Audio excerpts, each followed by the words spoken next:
आप देख रहे हैं बॉक्स बने हुए, बड़ी बॉक्स दी है। इस जेल का मैप है। ये सारी खिड़कियां हैं पीछे की तरफ, बड़ी सारी रूम्स हैं। छोटा दिख रहा है, कोई बिल्डिंग बड़ा दिख रहा है। अंग्रेजों का ऐसा प्लान था, जेल का ज्यादा हिस्सा सी के नजदीक होना चाहिए, समुद्र के नजदीक। समुद्र के नजदीक था, स्लाइडिंग एरिया था, जमीन कम था तो लंबाई कम कर दिया, जहाँ पे जमीन ज्यादा वहाँ पे लंबाई ज्यादा कर दिया। इस वजह से कुछ छोटा बिल्डिंग कुछ बड़ा बिल्डिंग दिख रहा है।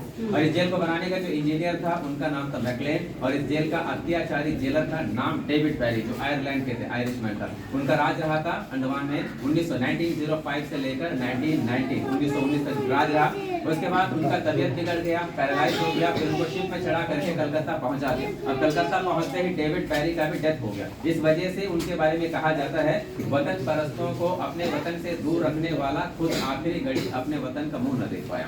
और इस जेल को अंग्रेजों ने बनाना शुरू किया था 1893 और कंप्लीट किया था 1906। 1906 में जेल तैयार हुआ, 13 साल लगे। अंग्रेजों का प्लान था जेल को 3 साल में बनाने का। उनका एस्टिमेट था 5,17,350 रुपीज, लेकिन उस एस्टिमेट में जेल नहीं बना और ना ही जेल 30 साल में कंप्लीट हो, क्योंकि ये बड़ा पहाड़ था जिसे काट करके मैदान बनाने में 3 साल लगे और कंस्ट्रक्शन करने के लिए 10 साल लगे, तो खर्च बढ़ गया। 7,83,994 रुपीज टोटल में खर्च हुए और 3 करोड़ ईंटें इस्तेमाल किया गया, ब्रिक्स। ईंट अंडमान में तैयार, बाकी मटेरियल बर्मा। जब जेल बना साइकिल व्हील की तरह था।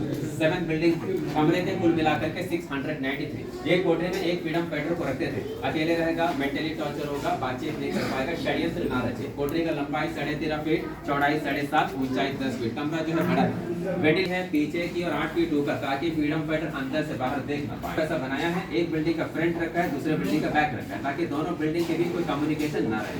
काम करने के लिए 7 में से 4 ब्लॉक के सामने वर्क शेड, वहाँ पे फ्रीडम फाइटर कोकोनट ऑयल निकालते थे, हमने देखा। और बीच में है वॉच टावर। आगे लोग वॉच टावर के नीचे ही खड़े।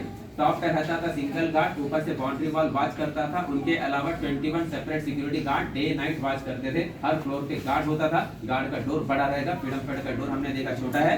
डोर का लॉक डोर के काफी दूर रख दिया, हाथ में चाबी लग गया, ताला खोल नहीं पाएगा। डोर के राइट साइड में छोटा सा डोर है, वो खाना देने के लिए।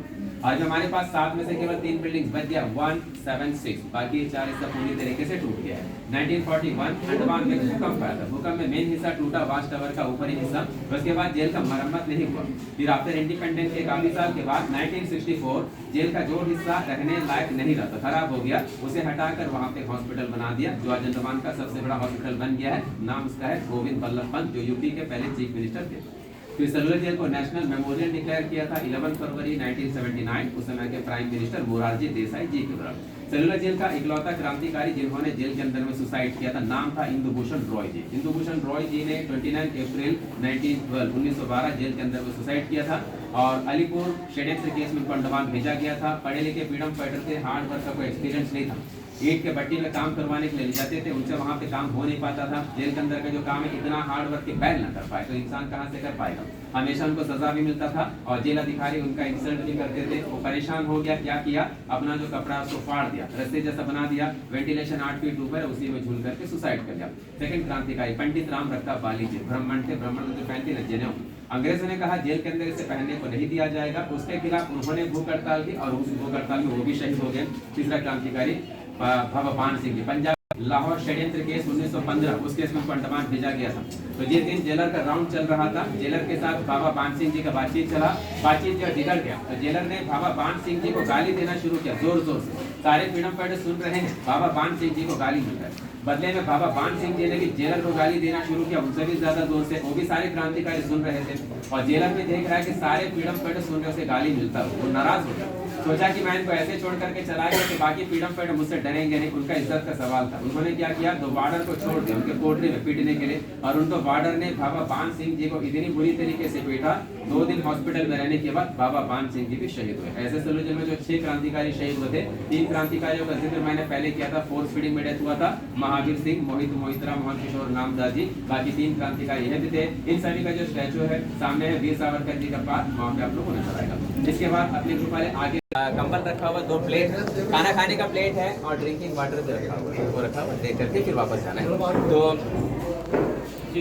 तो तो ये लोग पहुंच गए सेंट्रल टावर के सेकंड फ्लोर। यहाँ से हर बिल्डिंग में जाने का रास्ता है और बीच में लकड़ी का जो कनेक्शन है जिसमें से हम टावर आए हैं, बीच का लकड़ी का कनेक्शन, वो कनेक्शन अंग्रेजों के समय में टेम्पररी था। जब अंग्रेज आते थे टावर लकड़ी का प्लैंक हटाते थे, बाद में प्लैंक हटाते थे ताकि क्रांतिकारी टावर पे आ ना पाए। अभी से हम लोगों ने परमानेंटली फिक्स कर दिया। 7 में से 3 हिस्सा बच गया, नंबर 1, नंबर 7 पीछे है, नंबर 6 4 हिस्सा गिर गया। पीछे मुड़ करके देखिए बड़ा सा हॉस्पिटल देखिए, ये सरकारी हॉस्पिटल है। सब कुछ यहाँ पर फ्री सर्विस है, दवा, खाना, treatment, X-ray, CT scan, ultrasonography सब फ्री है और सभी लोगों के लिए फ्री है। हॉस्पिटल का नाम जीवीपंत हॉस्पिटल। क्रांतिकारियों का लिस्ट है, कौन कौन से स्टेट से कितने कितने क्रांतिकारी इस जेल में रहे थे, state wise, year wise. Bombay से कितने, पंजाब, बंगाल, आसाम, यूपी, बिहार, मद्रास, आंध्र, दिल्ली, मैक्सिमम बंगाल, उसके बाद पंजाब। और बड़े क्रांतिकारी में विनायक दामोदर सावरकर जी के नाम थे, उनको रखा गया था इसी फ्लोर के आखिर में।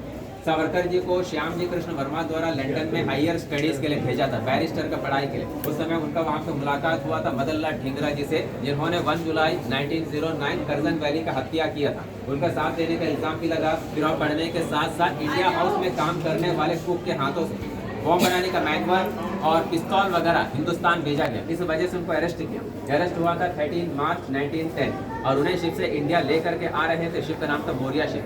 मोरिया शिप 8 जुलाई 1910 जब मार्सेलस हार्बर के निकट से गुजर रहे थे, उस दौरान सावरकर जी ने जहाज का टॉयलेट का ऊपर का साइड का ग्लास तोड़ करके जंप किया बाहर और स्विमिंग करके चले गए मार्सेलस हार्बर, फ्रांस। वहाँ फ्रांसीसी गार्ड ने पकड़ लिया, अंग्रेजों को हैंड ओवर कर दिया। अंग्रेज सावरकर जी को हिंदुस्तान ले गए, केस चला, फैसला हो गया कि उनको अंडमान काला पानी भेजे। फिर सावरकर जी को अंग्रेज अंडमान लेकर के आए थे 30 जून 1911।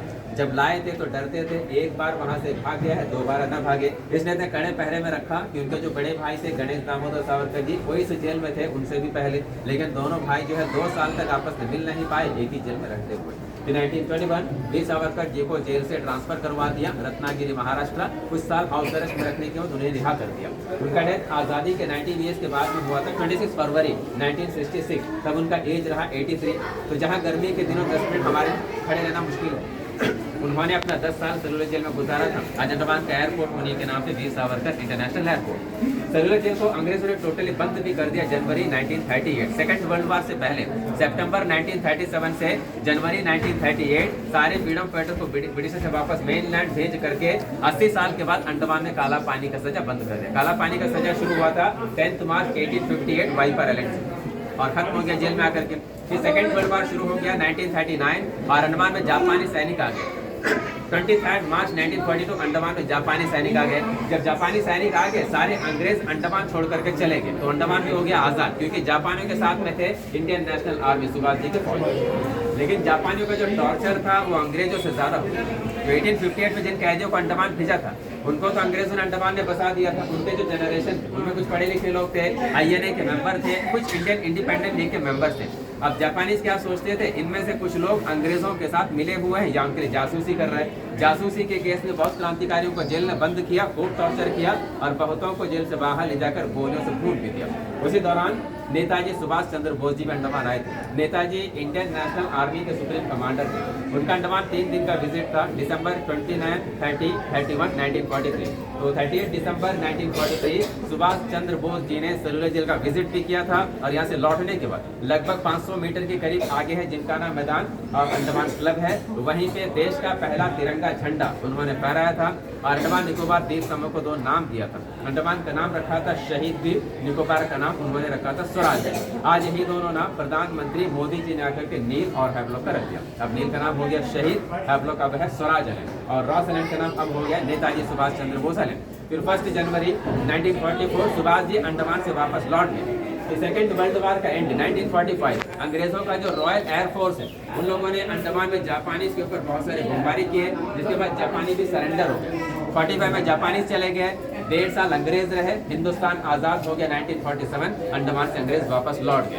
और 1858 में जब अंडमान में कैदियों को भेजना शुरू किया था अंग्रेजों ने, यहाँ पे हर तरह के कैदी आते थे और आने के बाद सिस्टम ये था जो एक बार अंडमान आ गया, सजा कंप्लीट हो या सजा में छूट मिले उसके बावजूद उनको मेनलैंड वापस नहीं भेजते थे, अंडमान में बसाते थे, जमीन देते थे, खेती बाड़ी करो और यहीं पे रहो। तो अंडमान के जो लोकल्स है उनका ही जनरेशन है। सेलुलर जेल वाले मैक्सिमम वापस लौट गए, कुछ परिवार अंडमान में फंस गए। तो अपना रेस्टोरेंट खत्म होता है। ऊपर जब आप लोग जाएंगे समुद्र का नज़ारा देखने को मिलेगा। जो छोटे बच्चे उनका ध्यान रखिए, पूरा खुला जगह है। और सामने छोटा सा आइलैंड दिखेगा जहाँ पे लाल कलर का मकान दिखेगा। नाम है नेताजी सुभाष चंद्र बोस आइलैंड। पहले उसी आइलैंड का नाम था रॉस आइलैंड, अंग्रेजों का राजधानी था। बहुत सारे बिल्डिंग बनाए थे, अब मैक्सिमम बिल्डिंग वहाँ पे टूट गया है। आज आप लोग जाएंगे, टूटा हुआ खंड है, कुछ बिल्डिंग को मेंटेन करके रखा है, हिरन भी है, मोर भी है, देखने को मिलेगा। और लेफ्ट साइड में यहाँ से जॉइंट आइलैंड है, जगह का नाम है नॉर्थ बे। वहाँ लोग जाते हैं पानी के नीचे। देखिए अभी हमने सुनी यहाँ पे थोड़ी जेल की स्टोरी, और आप अभी मिलवा रहे हैं आपसे। मेरा नाम है मुस्तफ़ा। इन्हीं के मुँह से हमने सुनी, इन्हें बहुत कुछ याद है, बहुत नाम हैं ऐसे ऐसे हैं जो हमने पहली बार सुने इनके मुँह से। तो चलिए आगे बढ़ते हैं। अब जेल है, छत के ऊपर से देख रहे हैं हम। जेल के चारों तरफ पानी ही पानी था ताकि कोई कैदी भाग नहीं पाए। और अभी जहाँ 3 जेल पहले थी वहाँ वो टूट के नई हॉस्पिटल बनी है। यहाँ पे यहाँ सब कुछ फ्री है, देख सकते हैं कितनी दूर दूर तक कितना बड़ा हॉस्पिटल है, ये सब कुछ फ्री है।